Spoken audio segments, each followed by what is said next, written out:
Simula nga na sunod-sunod ang ulan ay lagi lang kami nasa bahay at lagi na rin na late nang gumising kaya naisipan naming lumabas at maggalagala kasama si Astra. Tapos ipapagroup na lang namin dapat siya. Ang kaso hindi kami natuloy dahil nga yung pinuntahan naming groomer o pet shop ay by schedule sila. So, ayan. Nagkape na lang kami dito. Si Astra. Dapat grooming ni Astra. Kaso, kailangan daw i-schedule. Kaya, coffee na lang kami for today. At, ayan. Makulimlim nga at medyo umaanggi-anggi na rin. Akala namin uulan. At malamig ang hangin dyan kasi nga parang umaambon-ambon siya. Pero buti na lang hindi naman umulan.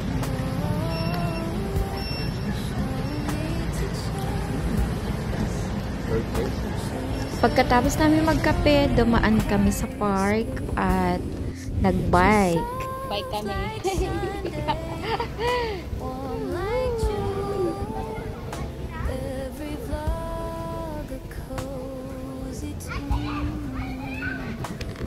Naiwan sila kuya doon. Si Astra lang. Matapos magpahabol kanina. Habol-habol si Astra kanina. Naghabol lang kami doon sa may mga grass.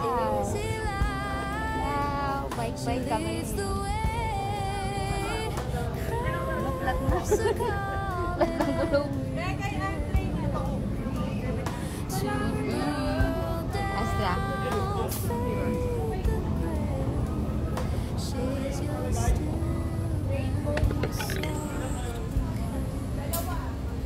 Up, up, up, up, up, up, up. Oh my God. Be careful. Just up to that gate. Up to where? Up to that white gate. Oh my God! Just itong driver namin. Hindi tinitingnan yung kaliwa ay kanan. Sumasadsad kami. Oh my God! Wait! Ano ba naman ito? Saan naman? Sorry na lang ng sorry.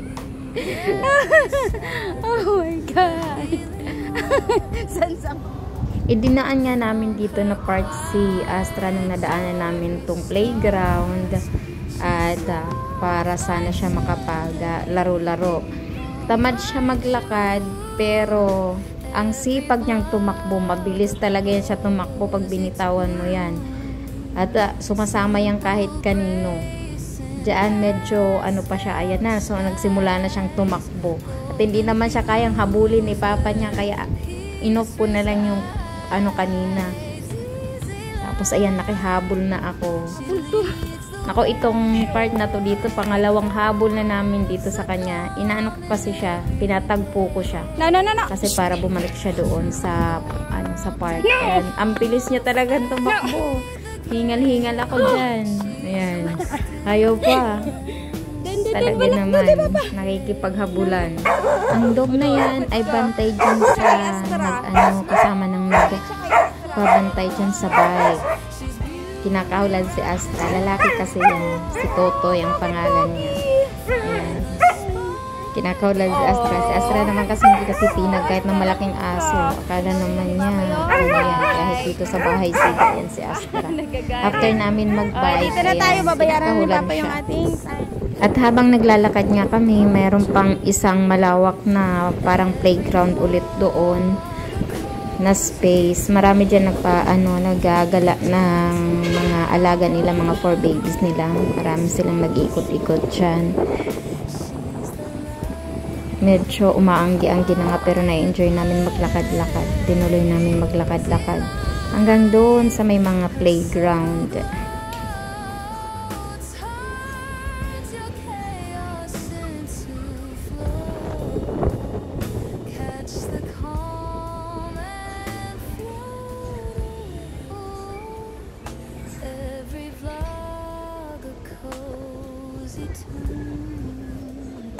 Simple grace and pastel skies. Hello, Clyde Astro. Hoy! Hoy, nakakita ng friendship. Sa paglalakad-lakad nga namin dito, napadpad kami dito o nadaanan namin dito ang pause a moment. Kaya nag-pause a moment muna kami. Kasi ang purpose naman talaga ng paglabas namin ay dapat ipag-groom si Astra dun sa pinuntahan namin malapit sa Save More. Kaso nga, by schedule sila doon. At dito, anytime ay pwede. So, wala silang client nung time na yan. Kaya, ayan. Kumbaga, hindi sila busy. Kaya, nag-groom si Astra. Ayan na siya. Nag-aantay doon sa loob. Tinitingnan niya kami sa labas. Oh, curious siya. Kasi first time niya magpag-groom. Ako lang talaga nagugupit dyan. Kaya kabang-kabang. Tingnan mo. Ang bait niya habang ginugupitan siya. Lahat naman kasi tumasama yan siya. So, habang nag-aantay kami, kumain din muna kami. Iniwan namin siya doon kasi para hindi siya naligalig. Ito yung aming in-order. Kumain kami sa malapit na kainan doon, ang Gilligan's.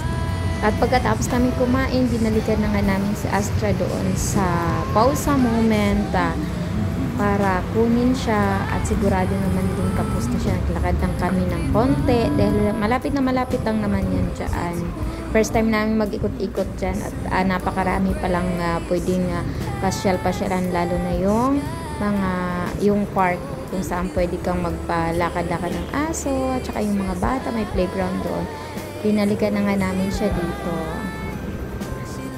At hindi namin siya makita agad. Alam niyo kung nasaan siya, nandun siya nakasiksik sa sa table habang kumakain yung mga staff. Ayan, at ayun Ayan ang itsura ni Astra. Ang ganda-ganda na niya. So, sa lahat ng mga malapit dito at may mga poor babies, dahil iniwan sila dito sa pause a moment. Tingnan nyo naman ang ganda-ganda ng aming dalaga pag-uwi at tuwang-tuwa siya. So, ayan, pagdating namin ay pagod siya at super cutie. Sa lahat po ng malapit dyan sa pause a moment, ilalagay namin yung kanilang link sa baba. Pwede po kayong magpa-groom sa kanila. Message nyo lang yung kanilang page.